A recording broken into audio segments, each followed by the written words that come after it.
نبدأ بالصلاة على رسولنا الكريم محمد صلى الله عليه وسلم، فصلوا على خير البشر.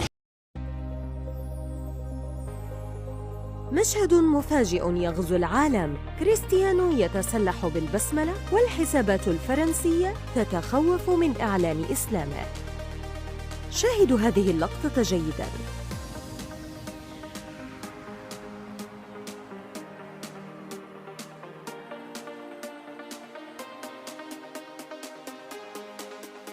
هل حقاً قال كريستيانو بسم الله مرتين قبل تنفيذ ركلة الجزاء ضد سلوفاكيا؟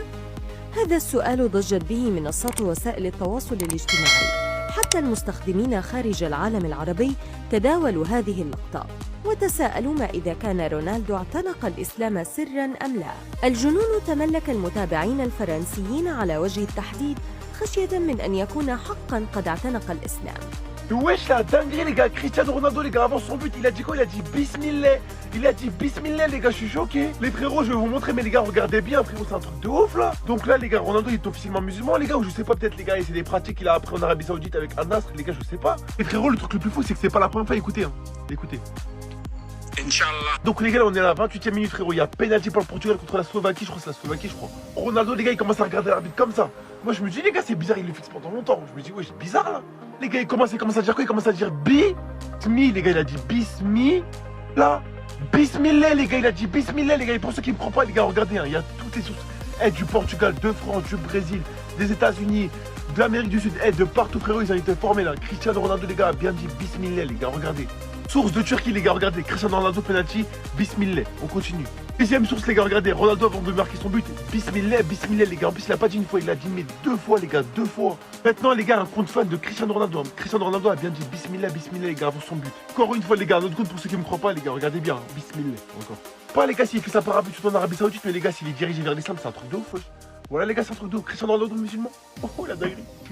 شكوكه محقة لأن رونالدو لديه سوابق عدة، ولأن الأمر لم يقتصر عند التعابير فقط، إذ ظهرت على كريستيانو بعض الأفعال التي تدل على أنه متأثر جداً بالأجواء الإسلامية التي يعايشها منذ العام الفائت في المملكة العربية السعودية، حيث ظهر الموسم المنصرم وهو يحتفل ساجداً بعد هدفه الحاسم في المباراة التي جمعت بين ناديه النصر ضد الشباب، فوقف العالم مذهولاً جداً أمام ما قام به الدون.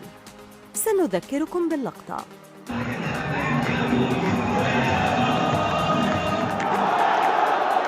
هل انتبهتم أن السجدة أتت قبل حتى احتفاله الشهير؟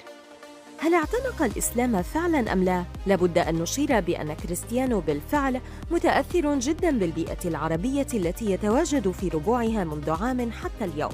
تصرفه دوماً ما يعكس انفتاحه على البيئة العربية والمسلمة، إذ يحاول في كل مناسبة أن يظهر أنه بات ابن هذه البيئة. يحتفل أحياناً برقصة العرضة التقليدية السعودية، وأحياناً أخرى يظهر بالزي السعودي ويتأقلم كثيراً مع زملائه ومع الجمهور السعودي. لا نعلم ما إذا كان اعتنق الإسلام أم لا، لكنها إشارة واضحة بأن انتقاله إلى نادي النصر كان مؤثراً عليه أيضاً، وليس على نادي النصر والدوري السعودي فحسب.